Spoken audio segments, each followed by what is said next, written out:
Hey guys, welcome to the Liberal Hive Mind, a channel solely focused on exposing the abundant hypocrisy of the left. You know, it's funny because we got these Democrats squawking all over social media. Did you see the jobs reports? Did you see the jobs reports? They were revised lower. That means everything Donald Trump's doing has now been invalidated. It's all frickin' falling apart. But it's not even surprising. The downward revisions are not surprising at all, especially considering all the federal employees that have been fired. I mean, what other end result do you expect after Donald Trump shut down the DEI gravy train? Entire departments were shut down, NGOs were defunded, and the importation of foreign labor has essentially been halted or severely reduced until the administration figures out what their stance is. It's not all that surprising, but if you listen to the Democrats, it's proof that they were right about everything. Of course, it's typical narrative building. And now, speaking of narrative building on the issue of jobs and employment, we've got another topic, another Democrat talking point that's been all the rage lately. Well, apparently, due to the ending of the taxpayer DEI funded grift, we're now learning that 300,000 black women have now lost their job since Donald Trump took office. And of course, the left is taking it to where they always take it. It's some kind of racial scandal. It's proof that Donald Trump is, quote, targeting black women. It's proof of systemic racism. But give me a frickin' break. Once again, the left takes a headline number and runs frickin' wild with it. No context, no explanation, and obviously no honesty. Yes, 300,000 black women have lost their jobs in 2025, but obviously there's a whole lot more to the story now, isn't there? Let's talk about this. We got some stuff to get into, so let's roll the tape. All right, folks, so take a look at the report. To the economy now, where staggering numbers have been released surrounding black women in the labor force.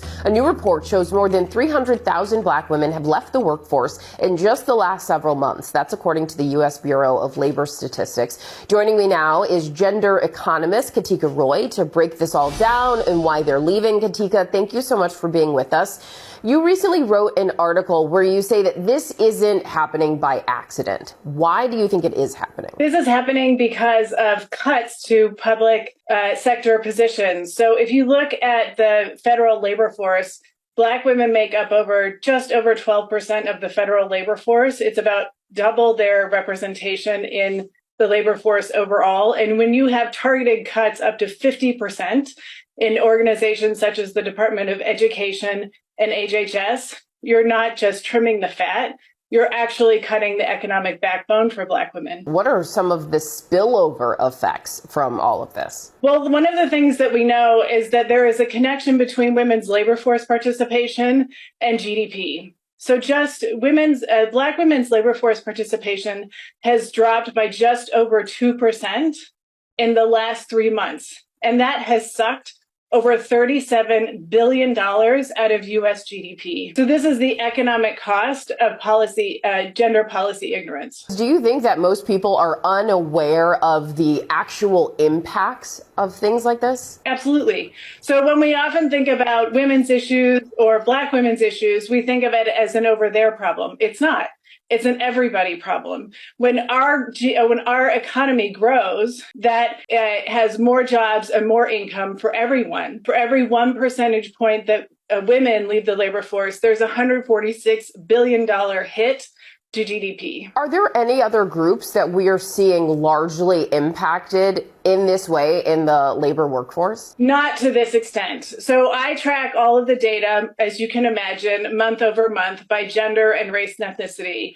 And I started to see this trend about 3 months ago with this really precipitous drop in black women out of the labor force. And this is a huge hit. And of course, you could imagine how the left is running with this. Donald Trump is targeting black women because of the color of their skin. But obviously, that's not what's happening here. These are jobs that are being shut down, not people that are being fired based on their frickin' skin color. You know, the reality is these weren't real sustainable growth-driven jobs. These weren't jobs that came from a thriving economy. No, these were DEI jobs, fake government-sponsored positions that were created under the Biden administration essentially to juice up the job numbers and pretend like things were going well. Oh, look at all the jobs Joe Biden's creating. way. Not through economic activity, not through outside investment, but by literally taking your money and then borrowing even more money that the country can't even afford on top of that, so they could create a bunch of useless new government departments and NGO contracts, creating all kinds of new government subsidized positions that they're handing out based on race and gender in an effort to meet arbitrary equity quotas. No merit, no economic demand, no, just stacking debt in an effort to enforce equity. DEI coordinators, equity consultants, corporate diversity officers, all of it propped up by taxpayer money and political pressure. Biden could not stimulate economic activity through actual productivity, and so instead, he gamified the system in a way and just threw cash at diversity initiatives that created a mountain of fluff jobs. And of course, then Donald Trump rolls in and guts that entire bloated bureaucracy, and yeah, now those jobs have vanished because they weren't real in the first place. They were political placeholders, empty chairs filled to meet racial agendas and quotas. And so yes, when Donald Trump ends this grift, it's going to be mostly black women or people of color, LGBT people, all the left's favorite top priority demographics who jump to the front of the line based on checking a couple boxes. Well, obviously, they're going to be disproportionately affected. And that's really where the point is made. If most of those positions were held by black women, doesn't that just prove how insane the whole DEI machine got under Joe Biden? I mean, if anything, the mass firing is proof of how blatant and race-based the hiring had become. It's not proof of Donald Trump's deep racism and his race-based decision-making. It's proof that the previous administration was artificially inflating one demographic group for optics and sending the nation into plunging debt to do it. It's the soft bigotry of low expectation and fake progress. Let's talk about that for a second, because the Democrats love telling us that black women are, quote, the most educated group in America. It's one of their go-to talking points, right? But what they don't tell you is that what they mean by most educated is most of those degrees are useless. Useless social study degrees stacked with a whole bunch of student debt, through the frickin' roof student debt, and of course no actual real skills that translate into a productive, competitive private sector career. And now instead of addressing that issue, instead of promoting real skills and economic independence, well, Democrats decided to subsidize their careers, essentially subsidize their failure. They failed to create an environment for particular demographics to build a strong foundation. They failed to create real opportunity through merit and empowerment, and now they expect the taxpayer to just pay salaries for hundreds of thousands of people indefinitely so they can pretend as if progress is being made. Sorry, but no, that's not progress. That's not equality. That's a race-based taxpayer grift. It's a racket. And it's the entire issue with this DEI crap. If anything, it proves the Trump stance correct. This isn't a racist Trump story, it's a story of Democrat failure. And do not ever let them twist it. Don't let them cry racism and throw their hands in the air like Donald Trump personally walked into these offices and laid off black women, specifically targeting them as he goes through his clipboard, goes through the list, finding and identifying every black woman that he could find. Come on, that's obviously not what was happening. What we're witnessing here is the Biden-era DEI bubble bursting. And I guess now the media's mad that the illusion is over. And at the end of the day, no matter what they say, the truth is that the government has no business subsidizing jobs just to check demographic boxes. That's not how you fix inequality. That's how you create resentment, dependence, and of course, economic waste. You want real opportunity for everyone, then maybe stop handing out fake titles and start building a real economy. Start fixing the root causes, the root problems. Start with education first, maybe. The party of education, by the way. Well, obviously, the Democrats haven't done any of that. They haven't done any of the actual hard work required. And now I guess their little fantasy is falling apart in real time. You guys got to take the L for that. You don't get to gaslight us into believing that it's Donald Trump's fault. Absolute freaking clown behavior, but certainly not surprising. Democrats weaponizing race to manipulate the public? No, never. I would never believe that. The Democrat Party? Oh, please. Anyways, that's pretty much what I got for you guys. Thanks for watching, and I'll see you on the next one.